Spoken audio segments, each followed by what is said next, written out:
La main de Hubert sur mon épaule pesait comme un bloc de plomb. C'est insensé. Debout devant tous nos amis de la haute société, en plein milieu de notre anniversaire de mariage, il a osé déclarer que je souffrais d'Alzheimer précoce. J'ai cherché le regard de mes enfants, espérant un geste, une défense, mais ils ont simplement baissé la tête, leur visage figé dans des masques d'une cupidité glaciale. Quelle horreur. Ce n'était plus une mère qu'ils voyaient, mais un compte en banque à liquider. Fais une scène, et je t'envoie direct en unité fermée, m'a murmuré Hubert à l'oreille, le regard noir de malice. J'ai compris à cet instant précis que ma propre vie m'était volée sous mes yeux, et que j'étais absolument seule.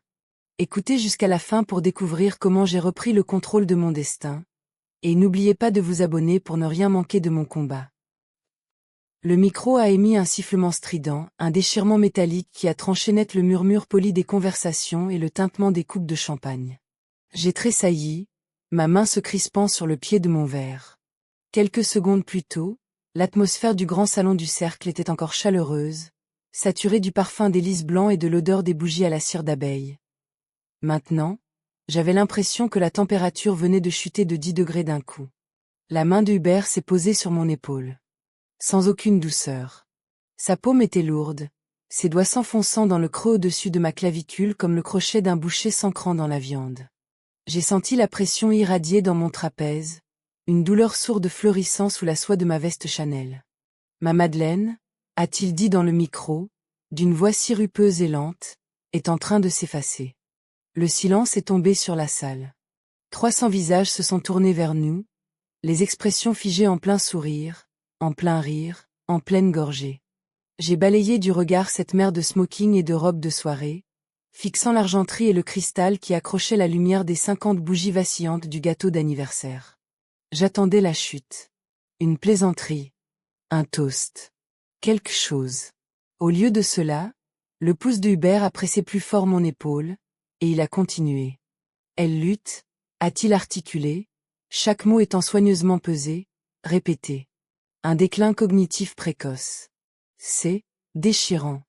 Le mot Alzheimer a flotté dans l'air comme une grenade dont on aurait dégoupillé la goupille. J'ai senti mes poumons se contracter, mon souffle coincé quelque part entre mes côtes et ma gorge. Dans la foule, les visages ont changé, la confusion, puis la pitié, et enfin quelque chose de pire, le soulagement. Le soulagement que cela n'arrive qu'aux autres.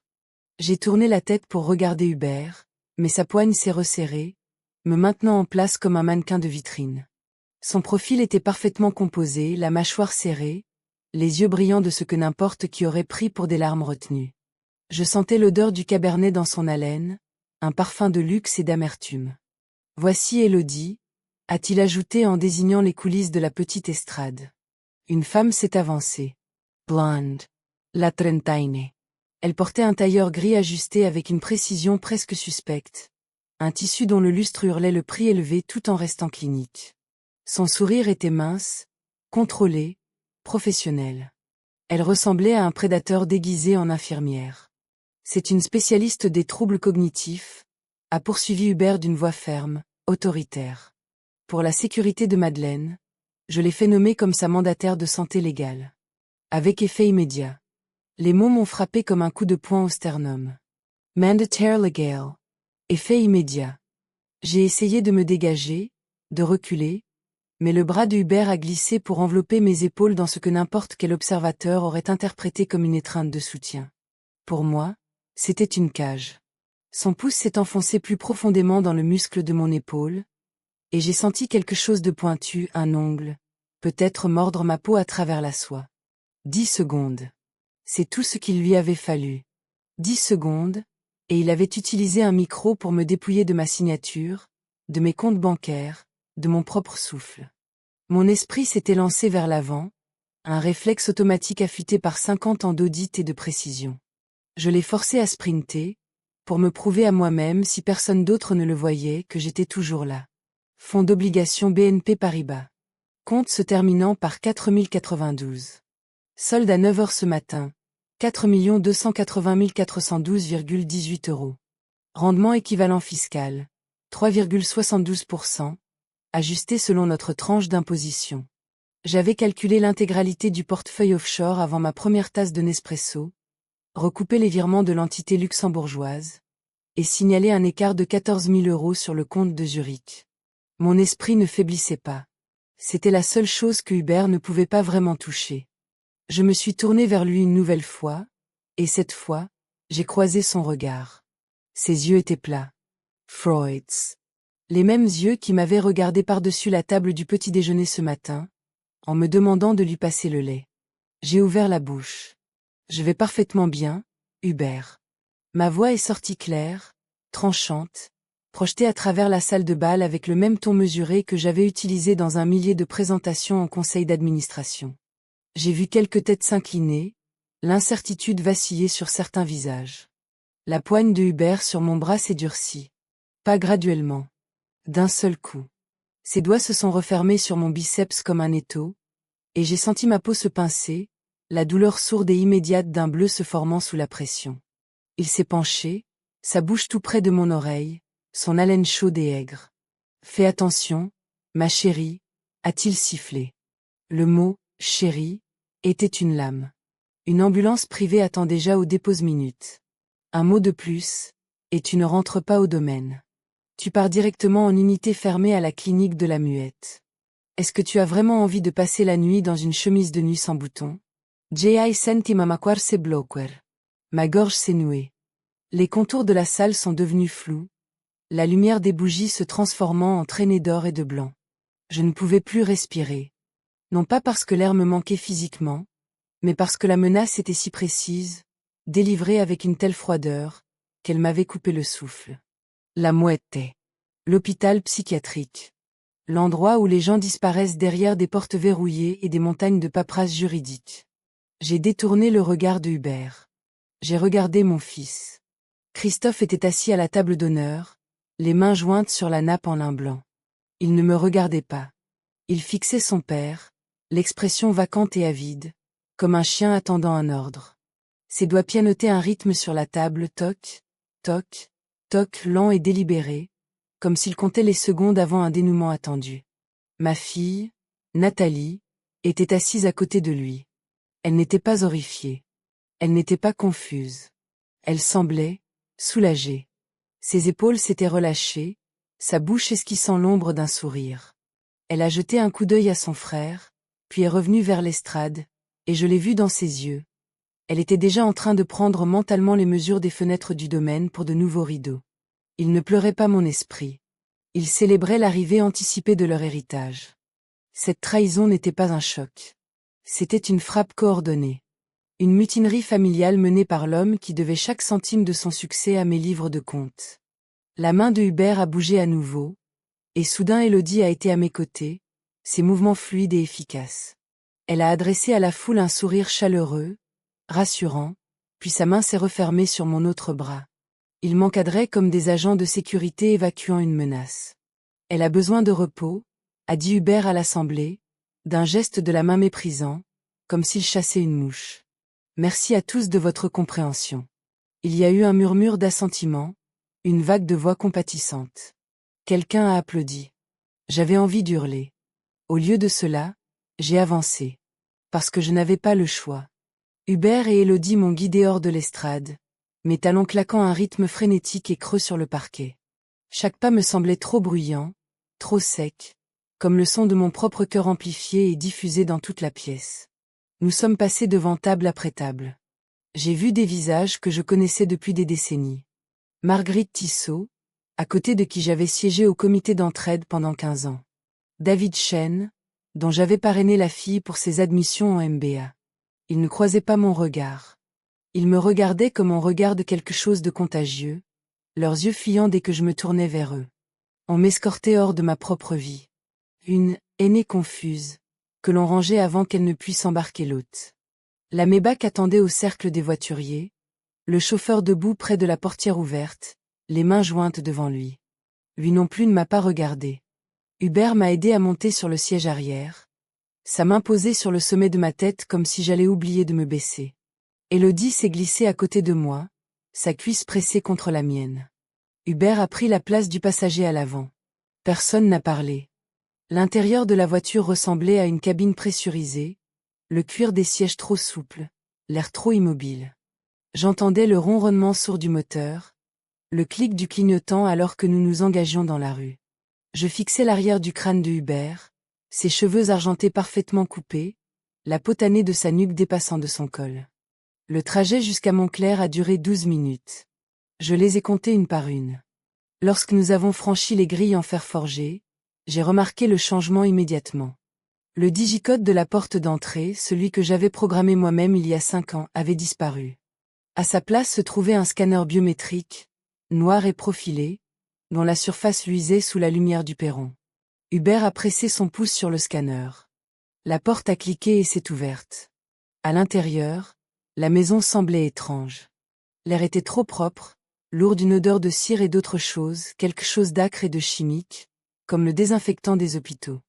Les sols en marbre brillaient sous le lustre du hall, chaque surface polie jusqu'à devenir un miroir. Élodie ne m'a pas conduite à ma chambre. Elle m'a menée à la bibliothèque, sa main toujours ferme sur mon bras, ses mouvements froids et efficaces. Elle a désigné le fauteuil en cuir près de la cheminée. « Asseyez-vous » a-t-elle dit. Pas méchamment. Juste, d'un ton plat. Comme si elle s'adressait à un enfant. Je me suis assise. Hubert s'est dirigé vers le buffet, me tournant le dos, et s'est versé un scotch. Le tintement du verre contre la carafe était le seul son dans la pièce. La prison de velours n'était plus une métaphore. C'était un plan d'architecte. J'ai attendu qu'Élodie se détourne, son attention portée sur Hubert, puis je me suis levée. Mes jambes étaient flageolantes, mais je les ai forcées à bouger. J'ai traversé la bibliothèque jusqu'au bureau en acajou, celui qui était le mien depuis 1978, celui où je conservais chaque registre fiscal privé, chaque bilan, chaque document prouvant que la fortune familiale n'était pas le fruit du génie de Hubert, mais de ma précision. J'ai ouvert le premier tiroir. Vide. J'ai ouvert brusquement le deuxième tiroir. Vide. Le troisième. Vide. Les tiroirs restaient béants comme les gueules de poissons éviscérés, dépouillés de tout leur contenu.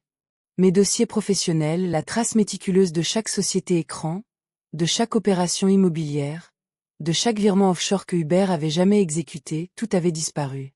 Ces papiers n'étaient pas de simples documents. C'était mon armure.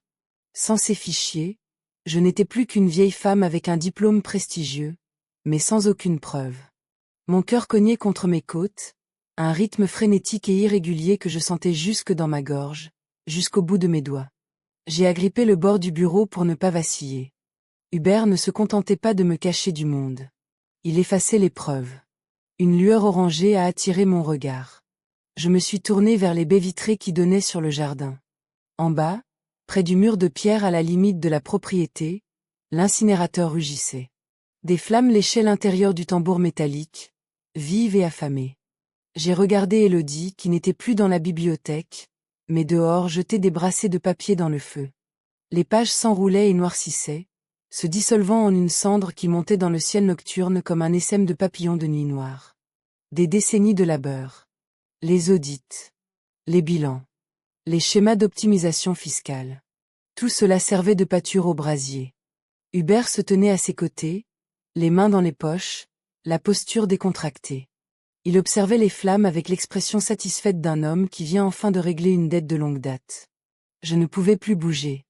Je ne pouvais plus respirer. Je restais là, les paumes plaquées contre le verre froid, à regarder ma vie disparaître. Ils sont rentrés quelques instants plus tard. Les cheveux d'Élodie sentaient la fumée. Hubert n'a même pas daigné m'accorder un regard.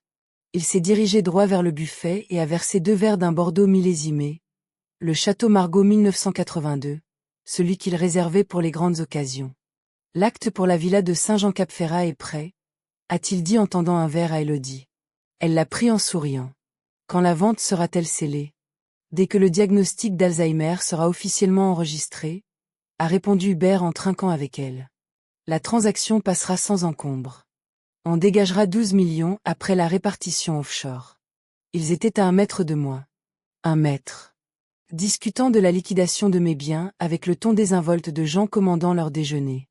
Je me suis assise dans le fauteuil, les mains jointes sur mes genoux, et j'ai senti quelque chose s'embraser dans ma poitrine. Ce n'était pas de la panique. Pas de la peur. De la raille. Brûlante. Aside. Tranchante comme du verre brisé. Mais je n'ai pas bougé. Je n'ai pas parlé. J'ai forcé mes mains à cesser de trembler. J'ai affaissé mes épaules, j'ai laissé mon regard devenir légèrement vague, et j'ai entrouvert la mâchoire juste un peu. S'il me pensait menaçante, il m'enfermerait à la cave. S'il me prenait pour un légume, il deviendrait imprudent. Je me suis mise à fredonner. Une mélodie sans air, répétitive, le genre de choses qu'une personne confuse ferait pour se rassurer. J'ai vu les yeux d'Élodie se poser sur moi, son expression passant de la neutralité au mépris ennuyé. Parfait. Il fallait qu'il croie que la Madeleine, qui avait bâti leur empire, était morte. Je devais devenir invisible. 1 heure plus tard, après qu'Élodie se fût retirée à l'étage et que Hubert eut disparu dans son bureau, je me suis levée. J'ai traîné les pieds vers la cuisine en marmonnant entre mes dents que je cherchais le thé. Je suis passée par l'arrière-cuisine. La poubelle trônait près de la porte de service, son sac en plastique blanc affaissé sous le poids du courrier jeté et du recyclage. Au sommet de la pile se trouvait une épaisse chemise cartonnée de couleur craft. Je me suis figée. J'ai jeté un coup d'œil vers le couloir, aux aguets. À l'étage, j'entendais le bourdonnement de la douche. Elodie. La porte du bureau de Hubert était close, un filet de lumière filtrant dessous. J'ai bondi. Mes mains se sont refermées sur le dossier et je l'ai extirpé. Le plastique du sac a crissé, trop fort dans le silence. J'ai retenu mon souffle, attendant des pas, une voix, une porte qui s'ouvre. Rien. J'ai ouvert la chemise.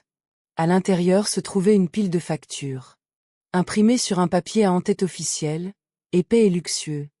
Clinique des Oliviers, soins de la mémoire, Nice. J'ai feuilleté les pages. Frais mensuels. Chambre et pension. Gestion de la médication. Ergotherapy. La ligne du destinataire, imprimée en lettres noires grasses. S. Beaumont. S. Beaumont. Solange. La première femme de Hubert. Celle qui était censée avoir péri dans l'incendie de sa voiture il y a 45 ans. Celle dont j'avais moi-même traité le dossier de capital d'essai quand j'étais une jeune expert comptable, fraîchement diplômée, cherchant à faire mes preuves. Mon souffle s'est coupé. Mes mains se sont mises à trembler pour de bon. Les factures étaient datées. Recents. Le mois dernier. Le mois d'avant. Solange n'était pas morte. Solange était sur la Côte d'Azur, grassement entretenue. Et j'avais passé 50 ans à vivre à sa place. Hubert n'était pas seulement un tricheur. C'était un bigame. Et un escroc. J'ai verrouillé la porte de ma chambre et je me suis laissé tomber sur le bord du matelas, les factures niçoises crissant entre mes mains tremblantes. Le bruit était trop fort dans le silence, le papier frottant contre le papier, un murmure de preuves qui résonnait comme un cri. Le papier était lourd, de haute qualité. Le genre de papier que seuls les établissements de soins haut de gamme utilisent pour justifier leur forfait mensuel à 5 chiffres. J'ai passé mon pouce sur le logo en relief au sommet, un olivier stylisé, dont les branches s'étiraient vers le haut dans un geste censé évoquer l'espoir ou la croissance, ou quelque autre sentiment corporel aseptisé. J'ai tourné la page jusqu'aux informations de paiement. Le payeur n'était pas Hubert. C'était la SCI Beaumont Global Holdings. J'ai senti mon estomac se nouer. J'avais rempli les documents de création de cette société moi-même, en 1994, lors de la restructuration du patrimoine immobilier de Hubert avant une réforme des plus-values. Elle était censée être une simple structure de détention pour des immeubles commerciaux à Boulogne. Rien de plus. À présent, elle avait été détournée. Un cordon ombilical de sang-froid nourrissant un fantôme. J'ai étalé les factures sur la couette blanche, les classant par ordre chronologique. Des paiements mensuels. Ininterrompus. Depuis 45 ans. 45 ans. Hubert n'avait pas seulement menti sur l'incendie. Il payait son silence depuis que je portais ma robe de mariée. Je fixais les dates, mon esprit refaisant fébrilement les calculs. 1976. L'accident. 1978. Notre mariage. Je me souvenais encore du poids du bouquet dans mes mains, de la façon dont le photographe m'avait demandé de lever le menton, de sourire plus largement. J'avais 24 ans. Hubert en avait 27, un veuf, disait-il. Tragique. L'amour de sa vie, fauché en un instant. Je l'avais cru. Je l'avais réconforté. J'avais bâti une nouvelle vie avec lui, pensant l'aider à guérir. Mais Solange n'était jamais partie. Elle était à l'autre bout de la France, recevant un chèque chaque mois pendant que je tenais les comptes de Hubert, que j'élevais ses enfants et que je portais son alliance. Je me suis levée, les jambes chancelantes, et je me suis approchée de la fenêtre. Le domaine de Montclair s'étendait sous mes yeux, les lumières du jardin jetant de longues ombres sur la pelouse. Quelque part là-bas, dans l'air froid de la nuit, l'incinérateur sentait encore la fumée. J'avais besoin d'air. De vrai air. Pas de l'oxygène recyclé et climatisé de cette maison. J'ai ouvert la porte de ma chambre et me suis glissé dans le couloir, mais pas silencieux sur l'épaisse moquette. Le hall était sombre, à l'exception de la lueur du lustre au-dessus du marbre. J'ai tendu la main vers la poignée de la porte d'entrée. Le scanner biométrique a émis un bip. Un son métallique et sec. Accès refusé. J'ai fixé la lumière rouge qui brillait sur le lecteur, ma main restant suspendue près de la porte. J'ai pressé mon pouce sur la vitre à nouveau, plus fort cette fois, comme si la force pouvait écraser le système. Accès refusé. Des pas souples. Telebears. Elodie a émergé des ombres de la salle à manger. Elle portait une tenue de sport, leggings noirs, sweat gris ajusté, ses cheveux attachés en une queue de cheval impeccable. On aurait dit qu'elle rentrait d'un cours de pilates, pas qu'elle gardait une prisonnière. La lune est un peu trop vive ce soir, n'est-ce pas, Madeleine? A-t-elle dit d'une voix légère, presque amicale. Son sourire n'atteignait pas ses yeux. Elle a posé sa main sur la poignée de la porte, ses articulations blanches contre le laiton. Allez, retournons au lit. Vous avez besoin de repos. Je n'étais pas seulement une patiente. J'étais une captive. Ma propre maison avait été reconfigurée pour reconnaître toutes les empreintes digitales, sauf la mienne. Je l'ai laissé me guider vers la chambre, les épaules tombantes, la démarche traînante. Intérieurement, je cataloguais chaque détail. Le scanner. La porte verrouillée. Le fait qu'elle soit apparue si vite, comme si elle attendait que je tente quelque chose. Il surveillait. Il surveillait tout, tout le temps. Le matin est arrivé avec cette luminosité brutale qui vous force à plisser les yeux même à travers des rideaux tirés. J'étais assise à la coiffeuse de ma chambre, me brossant les cheveux avec des gestes lents et appliqués, quand j'ai entendu frapper. C'est l'heure de vos vitamines, a annoncé Elodie en poussant la porte sans attendre d'invitation. Elle m'a tendu un petit gobelet en papier, du genre de ceux qu'on utilise dans les hôpitaux. À l'intérieur se trouvait un seul comprimé. Oblong. Bleu. Je connaissais ce bleu. De la loxapine. Un antipsychotique de milieu de gamme conçu pour transformer un esprit vif en argile humide. Le genre de médicament que l'on donne aux gens agités, confus, dangereux pour eux-mêmes. Le sourire d'Élodie était plaisant, professionnel. C'est l'ordonnance du docteur, a-t-elle dit, comme si cela expliquait tout. J'ai tendu la main vers le gobelet, mon bras tremblant intentionnellement, cette fois, un séisme calculé qui a fait s'adoucir le regard d'Élodie dans une expression de pitié. J'ai maladroitement saisi le gobelet, je l'ai fait basculer, et j'ai dissimulé le comprimé entre mon annulaire et la partie charnue de mon pouce d'un seul mouvement fluide. J'ai mimé l'action d'avaler, penchant la tête en arrière, accompagnant le geste d'une grande gorgée d'eau, le regard vide, dans le verre qu'elle avait posé sur la coiffeuse. Élodie s'est approchée. Obres la voce, Madeleine. J'ai obéi, soulevant légèrement la langue, lui laissant voir l'espace vide dessous. Elle a scruté l'intérieur comme si j'étais un chien têtu refusant de prendre son vermifuge, ses doigts s'approchant de mon menton. Le comprimé était déjà calé sous le repli de ma langue, pressé contre le tissu mou où il ne se voyait pas. C'est bien, a-t-elle dit en se redressant. Vous voyez, ce n'était pas si difficile. Elle est partie, refermant la porte derrière elle avec un léger clic. J'ai recraché le comprimé dans ma paume dès qu'elle a eu le dos tourné, puis je l'ai écrasé sous mon talon avant d'en jeter la poudre dans les toilettes. Mes mains tremblaient, pas ce tremblement de façade que je jouais, mais une peur réelle, viscérale. Si j'avalais cette pilule, j'avais perdu. Mon esprit s'embrumerait. Mes réactions ralentiraient.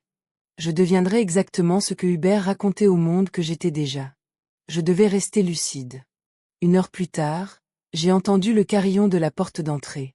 Les pas d'Élodie se sont dirigés vers l'entrée de service.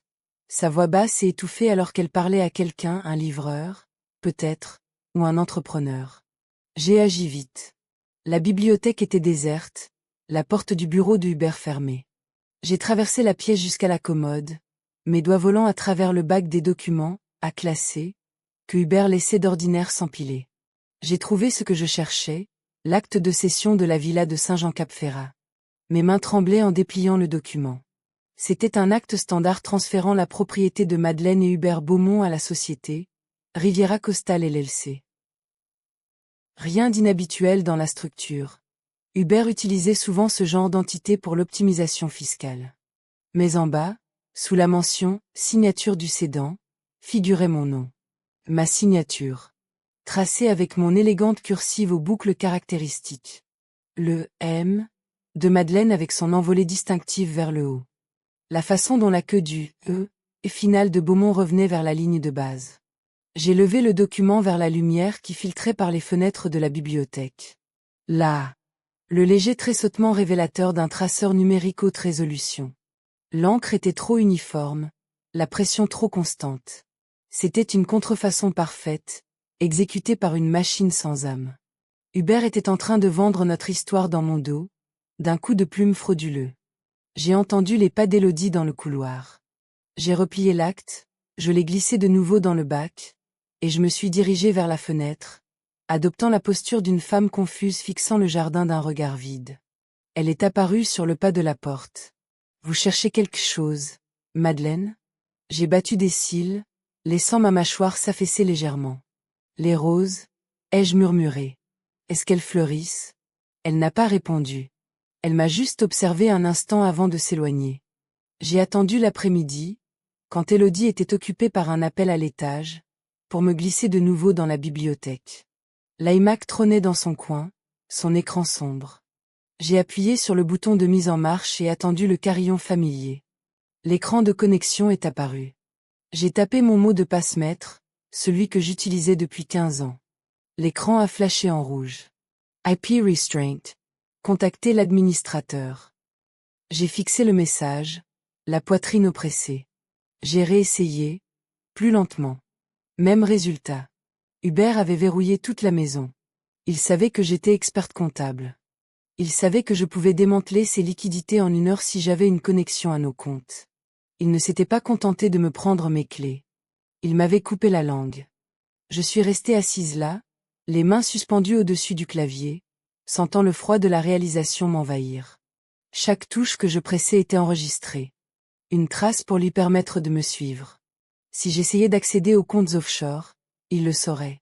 Et il agirait encore plus vite. Il me fallait une autre porte d'entrée. Le sous-sol était mon dernier recours. J'ai attendu après le dîner, un repas pris en silence pendant qu'Élodie faisait défiler son fil d'actualité sur son téléphone avant de descendre. L'air se refroidissait à chaque marche, le marbre poli faisant place au béton brut de la cave. Derrière la cave à vin, dissimulé dans un coin près de la chaudière, se trouvait un vieux téléphone fixe analogique. Un vestige des années 90, installé à l'époque où Hubert craignait la surveillance des téléphones portables. J'avais refusé de le supprimer, invoquant une « sécurité d'urgence ». Aujourd'hui, je bénissais mon inertie. J'ai décroché le combiné. La tonalité était faible mais présente.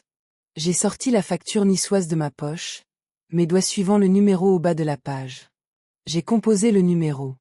3 sonneries, puis une femme a décroché. Clinique des Oliviers, j'écoute.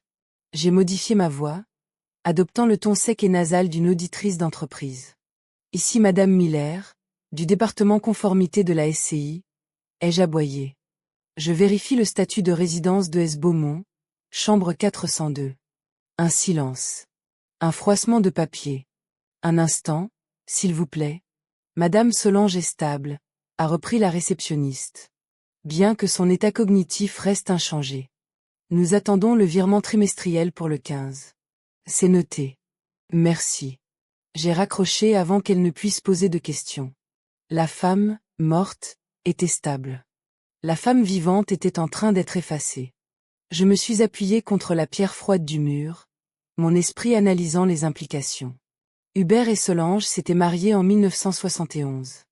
L'accident datait de 1976. Nous nous étions mariés en 1978.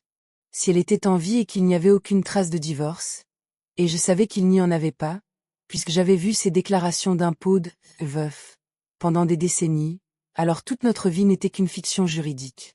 Je n'étais pas une épouse. J'étais une maîtresse de longue durée avec une alliance au doigt. Tout ce que nous partagions appartenait légalement à la femme de Nice. Le domaine de Montclair, la villa de la Côte d'Azur, les comptes offshore. Tout. S'il prévoyait de me faire déclarer incapable pour liquider les actifs, c'est qu'il préparait sa sortie. Je devais faire plus vite. Menuet. La maison était silencieuse. Je me suis glissé hors de ma chambre, mes chaussons en soie ne faisant aucun bruit sur la moquette, et je suis descendu. Le jardin était sombre. L'herbe était humide sous mes pieds. Je me suis dirigé vers l'incinérateur. Le tambour métallique était froid maintenant, mais l'odeur de plastique et d'encre brûlée persistait. Je me suis agenouillé dans la terre mouillée et j'ai fouillé à l'intérieur. De la cendre. Grise et fine. Mes doigts ont palpé quelque chose de solide. Un coin de papier roussi, noirci mais intact. Je l'ai sorti pour l'examiner à la lumière de la lune. Une carte d'embarquement Air France. Le code-barre était brûlé, mais la destination restait visible. NCE. Nice. Date, il y a 3 jours. Hubert ne se contentait pas de payer les factures. Il lui rendait visite. Sans doute pour s'assurer que l'histoire de démence qu'il utilisait contre moi ne serait pas contredite par la seule femme qui connaissait ses premiers secrets. J'ai glissé le morceau de papier dans la poche de mon peignoir. Soudain, des voix. Paces. 8 fees. Venant du pavillon de la piscine. Je me suis approché en restant dans l'ombre. À travers les vitres, je voyais Élodie. Elle était au téléphone, tournant le dos, gesticulant vivement. Il croit qu'il contrôle tout, disait-elle d'une voix rauque. Elle a ri. Un son sec, laid. Mais j'ai déjà détourné les frais de gestion de la holding. Dès que la vieille sera placée, je disparais. Il est trop arrogant pour vérifier les sous-comptes. Je me suis figé. Ma garde-malade était un parasite se nourrissant d'un prédateur.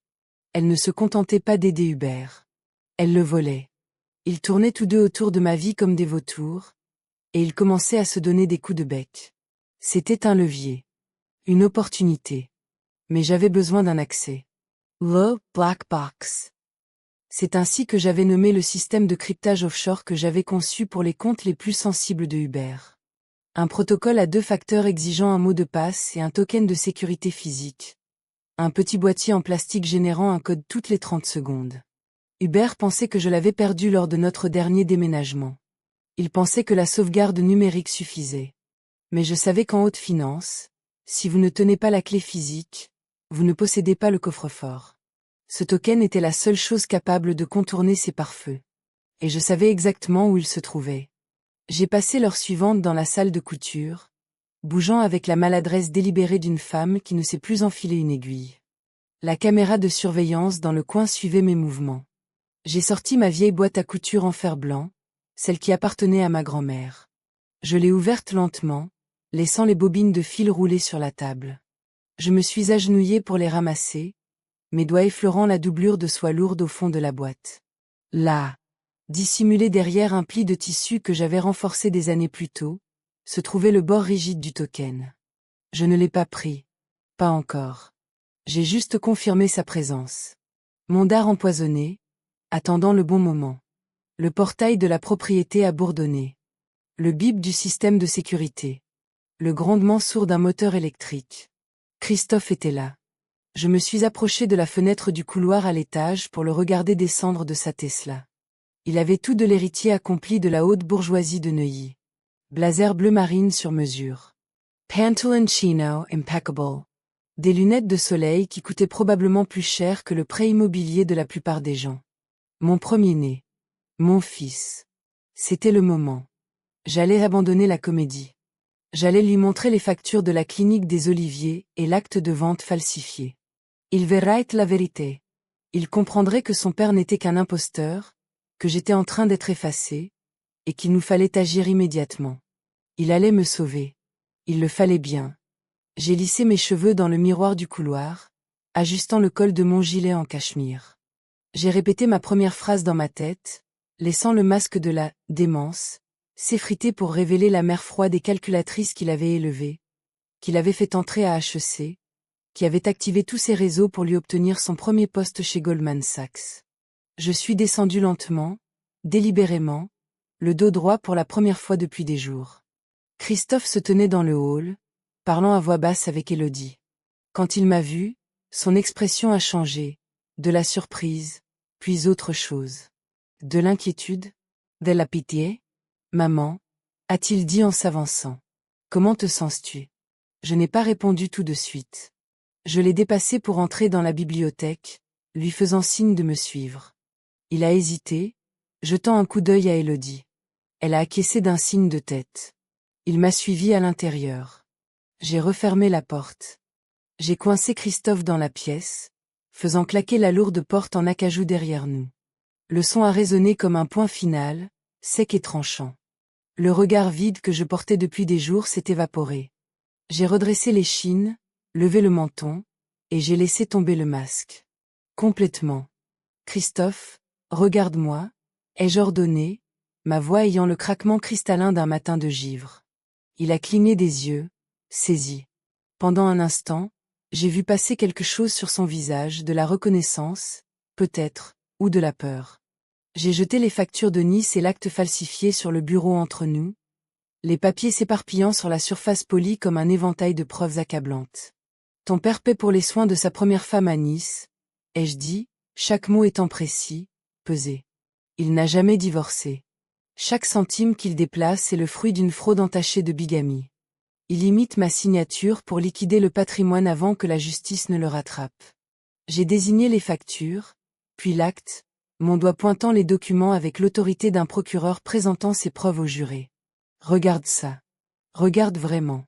C'est la holding Beaumont Global, la structure pour laquelle j'ai rempli les formulaires en 94. Et voici ma signature sur l'acte de Saint-Jean-Cap-Ferrat, sauf que ce n'est pas ma signature. C'est une contrefaçon numérique. Ton père commet une fraude fiscale, une fraude bancaire et un crime de bigamie. S'il réussit, chaque actif dont tu penses hériter sera légalement nul. Tu n'auras rien. J'attendais le choc. Je guettais l'instinct protecteur d'un fils. Je m'attendais à ce qu'il se jette sur les papiers, qu'il les lise, qu'il voie ce que je voyais. Christophe n'a pas eu un souffle de surprise. Il n'a même pas tendu la main vers les documents. Il m'a regardé avec une douceur terrifiante, une douceur travaillée, le genre de regard qu'on réserve à un vieux chien qui commence à perdre la tête. Maman, a-t-il soupiré, d'une voix lourde d'une pitié condescendante qui a transformé mon sang en boue glacée.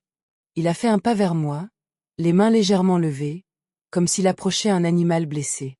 Papa nous avait prévenu que tu commencerais à trouver des indices.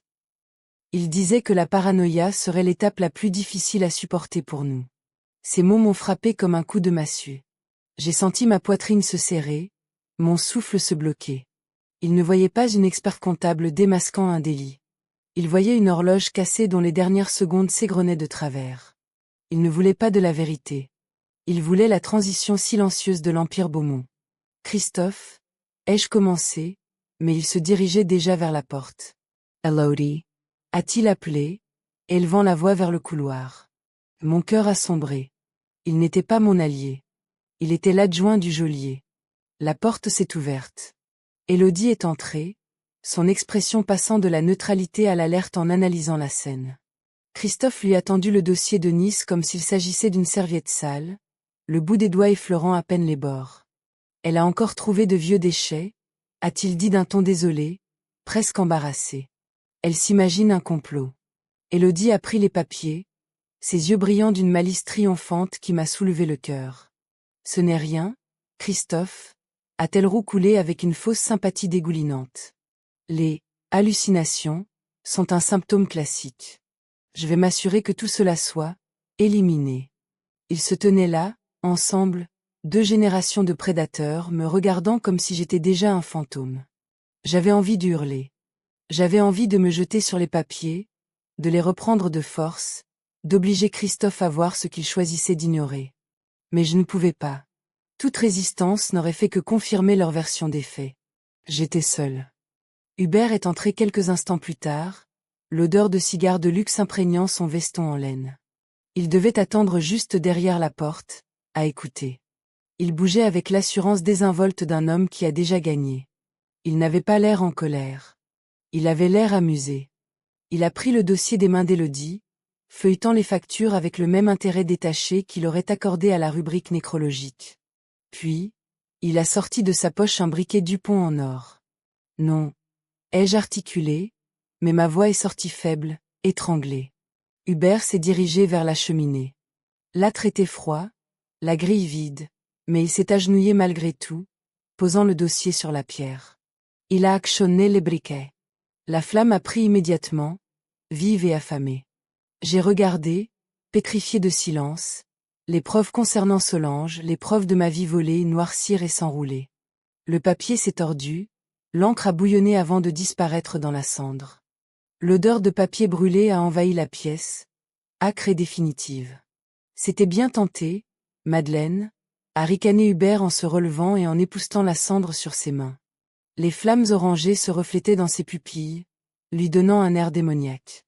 Mais le témoignage d'une « démente » est notoirement irrecevable. Tu n'es pas une lanceuse d'alerte, ma chérie. Tu n'es qu'une tragédie. Le feu s'est éteint. Il ne restait plus que de la poussière grise et un spectre de fumée. Hubert a fouillé dans sa poche intérieure et en a sorti une feuille de vélin crème, lourde. Il l'a dépliée lentement, savourant chaque seconde. J'ai signé la demande officielle cet après-midi, a-t-il dit d'une voix monocorde. Il a brandi le document pour que je puisse voir le sceau officiel au sommet. Tribunal de grande instance de Nanterre. En l'affaire de Madeleine Beaumont. Avec tes crises récentes, et le témoignage de Christophe sur ton déclin, le juge a accéléré la mise sous tutelle. Tu n'es plus une entité légale, Madeleine. Tu es une pupille sous mon contrôle exclusif. J'ai regardé Christophe. Il fixait le sol, les mains dans les poches, comptant déjà les sièges au conseil d'administration dont il hériterait une fois que je serais écarté. Toutes les décisions financières, médicales, juridiques, tout est à moi désormais, a conclu Hubert en rangeant la pétition. Avec effet immédiat. Il a souri. Pas un sourire chaleureux. Un sourire de predateur victoriox. J'ai senti quelque chose se fissurer en moi. Pas se briser, pas encore, mais se fissurer. Une fêlure courant au centre de tout ce que je croyais savoir sur ma vie. Nous avons une dernière apparition publique, a-t-il ajouté en ajustant ses boutons de manchette. Le gala de charité de samedi. Il faut que la communauté te voie une dernière fois fragile, bien entourée, et manifestement incapable. Il a bu une gorgée de son scotch, m'observant par-dessus le bord de son verre. Le transport arrivera à 6 heures dimanche matin pour t'emmener dans ta nouvelle demeure. C'est un établissement charmant, Madeleine. Très sécurisé. Chambre privée, soins constants, un parc magnifique. Tu auras vue sur les bois, et je n'aurai plus jamais à entendre parler de tes registres. Il me restait 48 heures de liberté avant que les lumières ne s'éteignent pour toujours. Élodie s'est avancée, sa main se refermant sur mon bras. Allez, Madeleine. On Monty. Je n'ai pas résisté. J'ai laissé mes genoux faiblir, ma lèvre trembler. J'ai laissé Élodie me guider hors de la bibliothèque, les épaules voûtées, la démarche traînante. L'animal vaincu que l'on ramène dans sa cage. Dans ma chambre, je me suis assis sur le bord du lit, fixant le mur. Élodie est venue vérifier 2 fois. Chaque fois, elle m'a trouvé dans la même position, immobile. À la 3e vérification, elle n'a même plus pris la peine de frapper. J'ai attendu d'entendre ses pas s'éloigner dans le couloir, puis je me suis levé pour rejoindre la salle de couture. La caméra suivait mes mouvements, son voyant rouge clignotant avec régularité. Je me suis installé sur la chaise près de la fenêtre, fixant une tache de soleil sur le tapis. Il fallait qu'il croie que j'avais fini par craquer. Je me suis mise à marmonner. Des fragments de vieilles recettes, décousues, absurdes.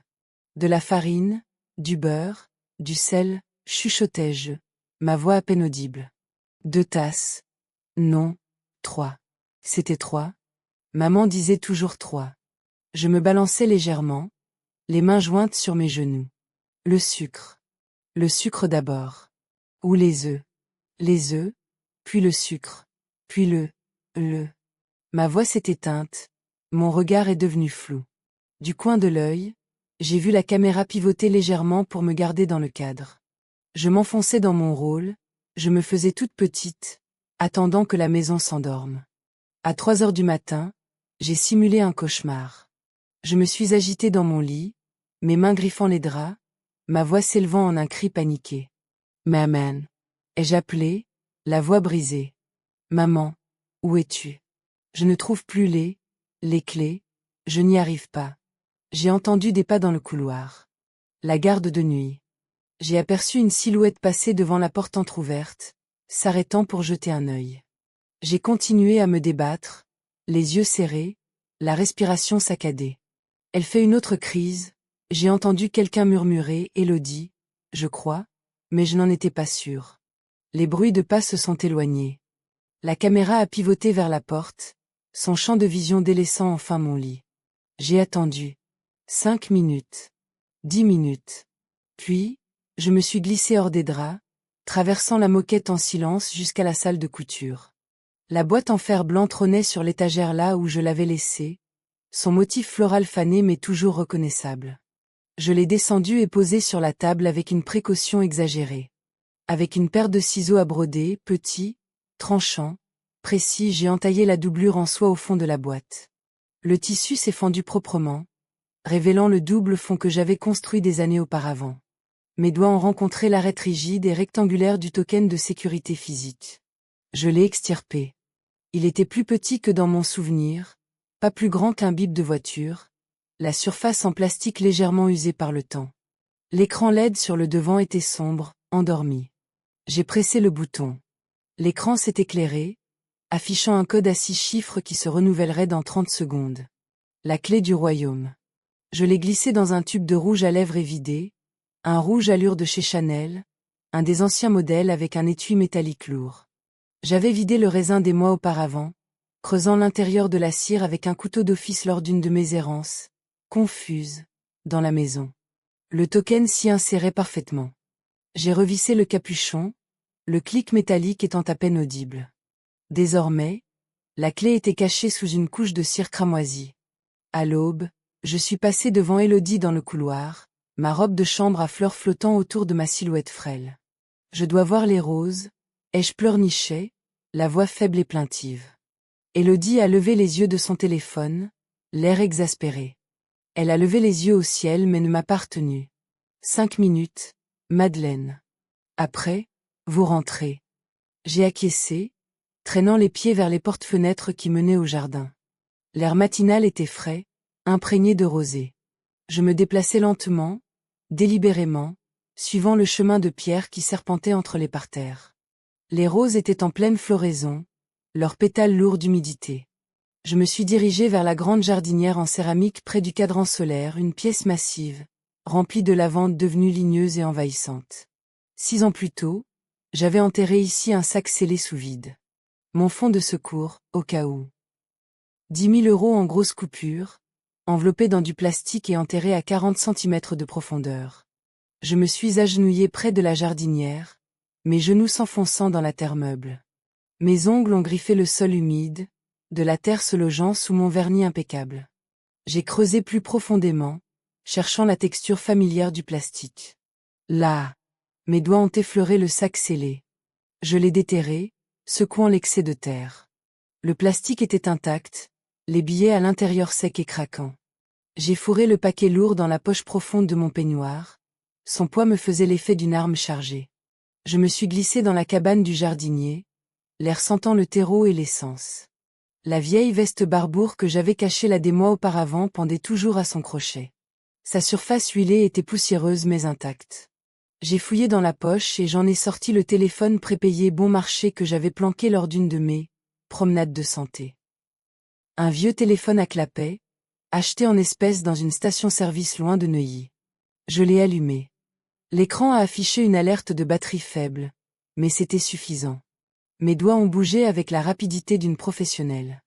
J'ai composé le numéro d'un service de transport médical privé basé sur la Côte d'Azur, une société spécialisée dans les relocalisations discrètes, pour clients fortunés souhaitant déplacer des membres de leur famille sans attirer l'attention. On a décroché à la deuxième sonnerie. Ici Madame Miller, de la conformité de la holding, ai-je dit en reprenant mon ton sec et administratif. Je dois organiser le transfert d'urgence d'une patiente. S. Beaumont, chambre 402 à la clinique des Oliviers. Déplacez-la vers la suite sécurisée de la clinique d'Auger. Utilisez le code de procuration d'urgence, Alpha 7 Niné. Il y a eu un silence. Le bruit d'un clavier. Et le mode de paiement? J'ai dicté le numéro d'une des cartes prépayées que j'avais également cachée dans la poche de la veste. Frais d'urgence approuvés. Transfert sous 72 heures. Confirmé. Une équipe sera sur place demain matin. J'ai raccroché.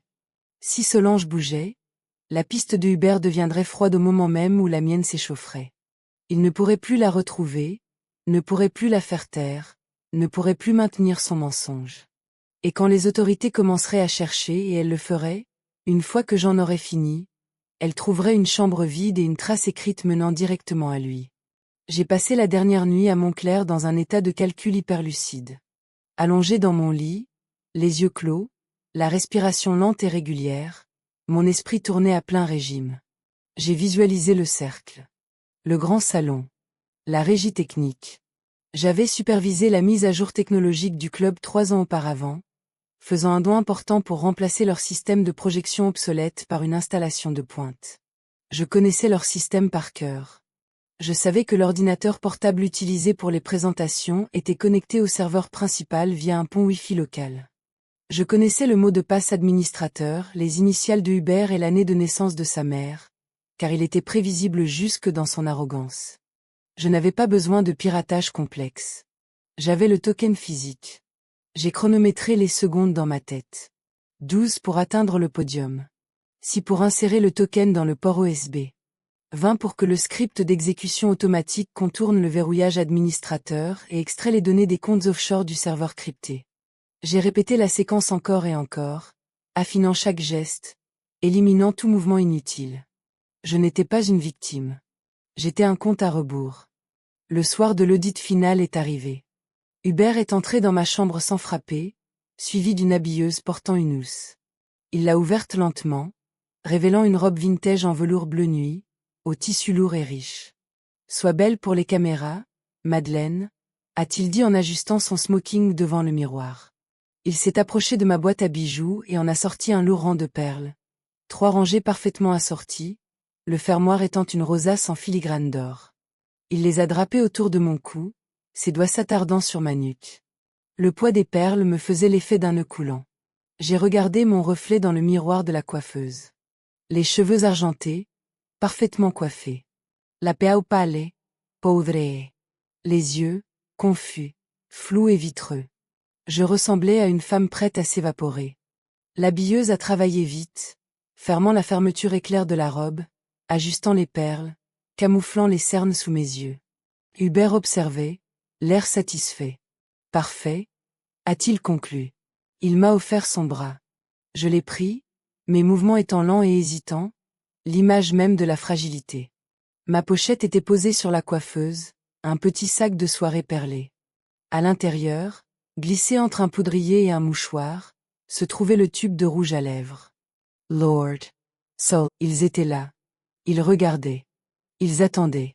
À l'entrée latérale, derrière les portes en verre dépoli menant au couloir de service, j'ai vu du mouvement. Une camionnette de transport blanche se garait dans l'ombre, ses phares découpant l'obscurité. Le signal du chauffeur. De brefs appels de phare. Mes 10 000 € venaient d'acheter un miracle. À travers la vitre, je pouvais voir une silhouette frêle dans un fauteuil roulant, enveloppée dans une épaisse couverture de laine. L'infirmier se penchait vers elle, lui parlant, ajustant la couverture sur ses épaules. Solange Beaumont. La femme qui n'existait pas. À 6 mètres de nous. Hubert était occupé à serrer la main d'un ministre, un homme de grande taille aux cheveux argentés et au rire tonitruant tournant le dos à la porte. Il n'avait aucune idée que son passé venait d'être livré à sa porte comme un colis piégé. J'ai regardé l'infirmier pousser Solange plus près de l'entrée, garant le fauteuil juste à l'intérieur du couloir de service, là où les ombres étaient assez denses pour la cacher, mais où la lumière était suffisante pour que je puisse voir son visage. Pale, wide, confused, mais indéniablement réel. J'ai besoin de passer au petit salon, ai-je bredouillé d'une voix pâteuse, en pesant de tout mon poids sur le bras d'Élodie. Elle a émis un grognement, le son d'une femme lassée par sa propre cruauté. Faites vite, Madeleine, a-t-elle tranché, sa main se refermant brutalement sur mon biceps. Elle m'a guidé vers le couloir, sa poigne était ferme mais son regard distrait. Ses yeux balayaient la salle, suivant un serveur chargé d'un plateau de flûte de champagne. Son attention voguait déjà ailleurs. Alors que nous passions devant la régie technique, cette estrade surélevée drapée de velours noir, j'ai trébuché. Mon talon s'est pris dans le rebord du tapis et j'ai plongé en avant, les bras battant l'air pour feindre de chercher l'équilibre. Ma pochette s'est ouverte dans un fracas matinal, éparpillant son contenu sur le sol. Rouge à lèvres. Poudrier. Mochwires. Pièces de monnaie. Je me suis agrippé au bord de la table pour me stabiliser, ma main s'abattant lourdement sur le drapé. Sous le tissu, j'ai senti les câbles bouger. Le technicien, un jeune homme, un casque autour du cou, a levé les yeux avec agacement. Oh, mon Dieu, ai-je gémi, mes mains voltant comme des oiseaux pris au piège. Je suis navré. Je suis tellement désolé. Élodie a soufflé de mépris, s'accroupissant pour ramasser mes affaires dispersées. Pour l'amour du ciel, Madeleine. J'étais exactement là où je devais être. À quelques centimètres du serveur maître. L'ordinateur portable trônait sur la table, affichant la première diapositive de la vente. Une image sur papier glacé d'un luxueux complexe immobilier. À côté, la tour du serveur ronronnait doucement, son panneau avant ouvert pour faciliter la ventilation. Un port USB brillait faiblement, vide et accessible. Pendant qu'Élodie pestait en ramassant mon rouge à lèvres, j'ai agi. Avec la rapidité d'un prestidigitateur, j'ai dévissé le capuchon du tube et j'ai fait glisser le token de sécurité dans ma paume. Mes doigts se sont refermés dessus et je l'ai enfoncé d'un coup sec dans le port USB du serveur. Je n'ai pas eu besoin de taper un seul mot. Le script d'exécution automatique que j'avais mis 48 heures à perfectionner s'est lancé en silence, déclenché à l'instant même où le token entrait en contact. Une petite lumière verte sur le boîtier s'est mise à clignoter, un battement de cœur émeraude, rythmé. Je me suis redressée, lissant ma robe avec un sourire égaré. Je suis vraiment confuse, ai-je répété d'une voix haletante. Le technicien m'a fait signe de partir, retournant déjà à son écran. Le parasite était dans le système. Le compte à rebours de l'exécution numérique de Uber avait commencé. Finalement, ai-je dit à Élodie, la voix toujours un peu traînante, je crois que ça va. J'ai juste besoin d'un peu d'air. Elle m'a dévisagé avec une irritation à peine voilée. Très bien. Mais restez où je peux vous voir. J'ai acquiescé, m'éloignant de la régie d'une démarche lente et instable. Mais je n'ai pas pris la direction des toilettes. J'ai doublé par l'entrée latérale, longeant les murs, me déplaçant dans les ombres là où l'éclat des lustres ne parvenait pas. Élodie était distraite, tapant furieusement sur son téléphone. J'ai poussé les portes en verre dépoli et je me suis engagé dans le couloir de service. L'infirmier a levé les yeux, surpris. Je peux vous aider? Pour toute réponse, j'ai saisi les poignées du fauteuil de Solange, ma prise était d'acier.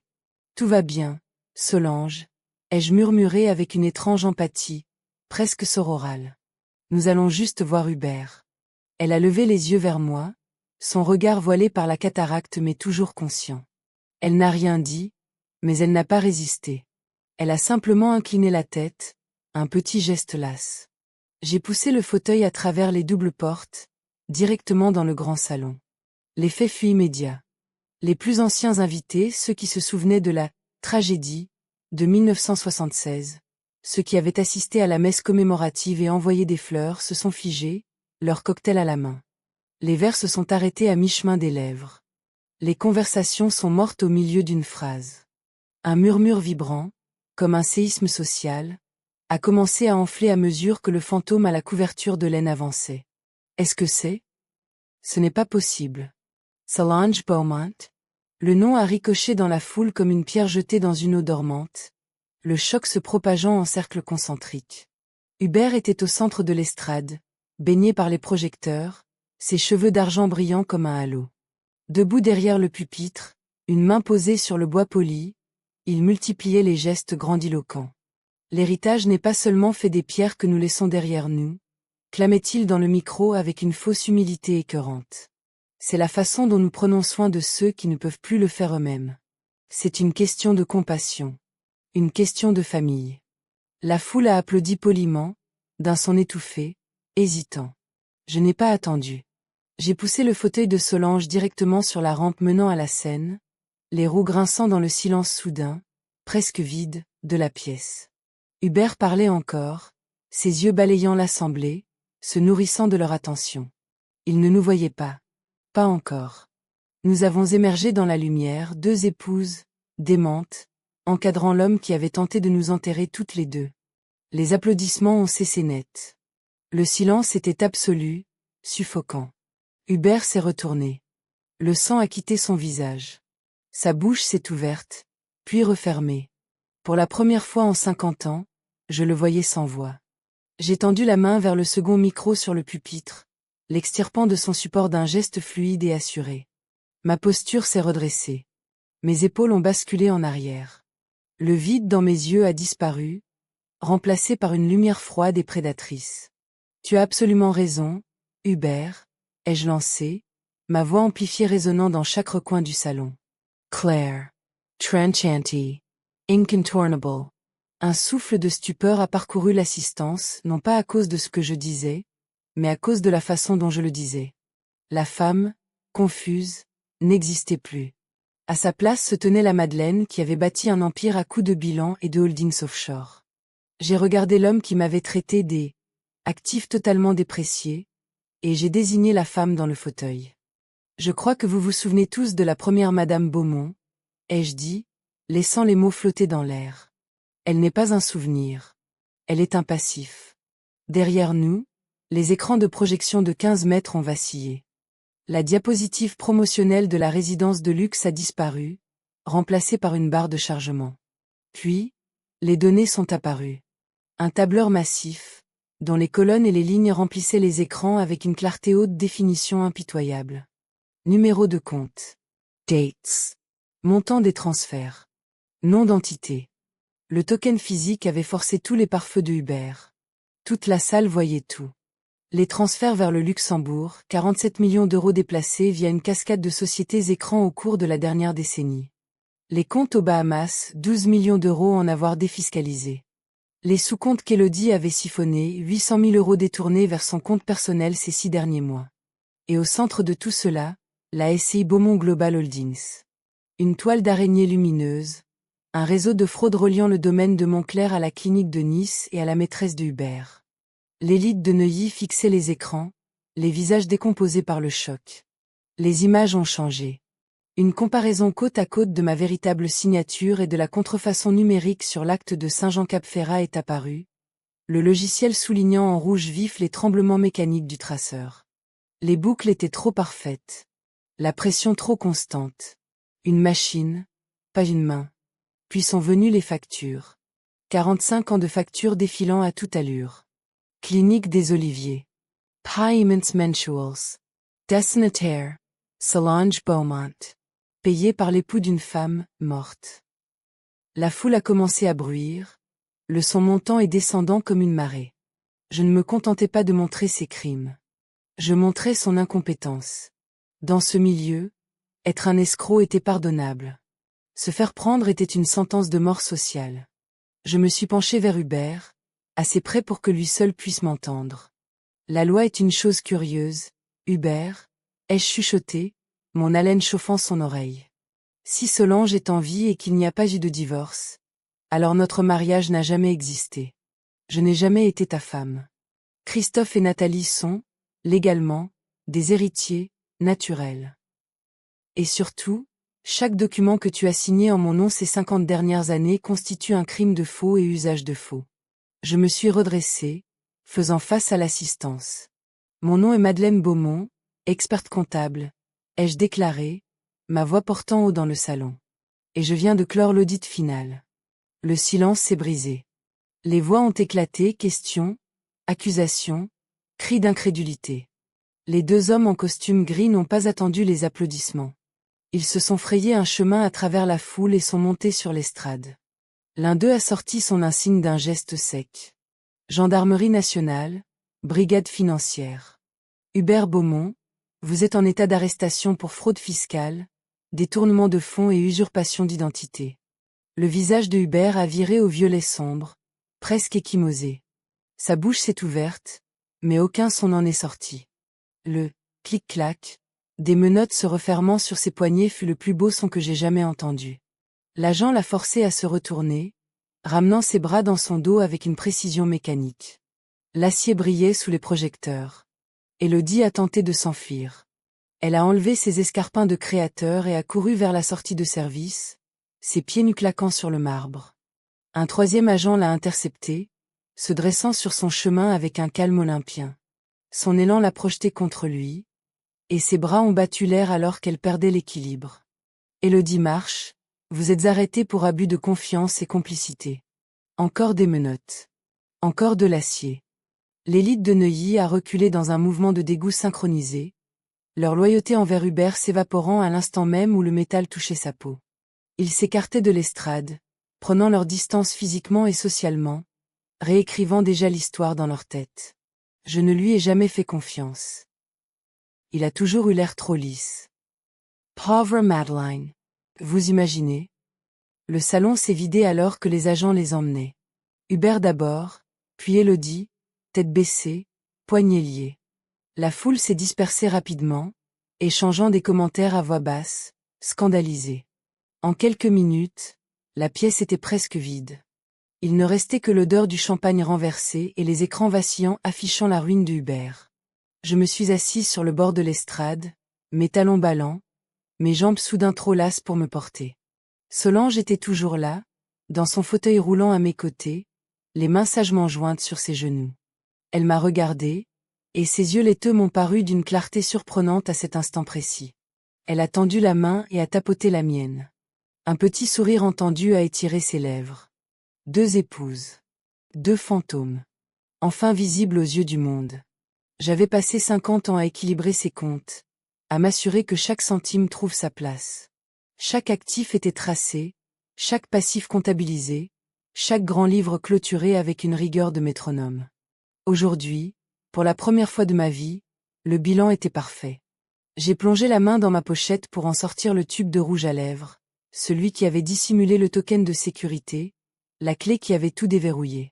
Je l'ai ouvert, révélant le peu de cire rouge qui restait au fond. Lentement, délibérément, j'ai appliqué une nouvelle couche de carmin sur mes lèvres. La couleur était vive. Audacieuse. Sans ambiguïté. J'ai observé mon reflet dans l'écran noir de l'ordinateur de la régie. La femme qui me regardait n'était pas une patiente. Ni une pupille. Ni un spectre. C'était une experte comptable qui venait de clore les comptes d'une fraude de 50 ans. Et elle souriait. Si vous avez écouté jusqu'ici, je vous remercie d'être resté. La plupart des gens s'éclipsent avant que l'addition n'arrive. Mais ici, l'addition finit toujours par tomber. Ce qui avait commencé par l'humiliation et le mépris s'est terminé par des preuves irréfutables. La vérité et un retour de bâton qu'il n'aurait jamais pu imaginer. Incroyable, n'est-ce pas? Si vous voulez d'autres histoires où le karma frappe sans pitié, abonnez-vous pour ne rien manquer. Et maintenant, dites-moi dans les commentaires, quelle a été, selon vous, la pire de leurs trahisons? Qu'est-ce qui a dépassé les bornes à vos yeux?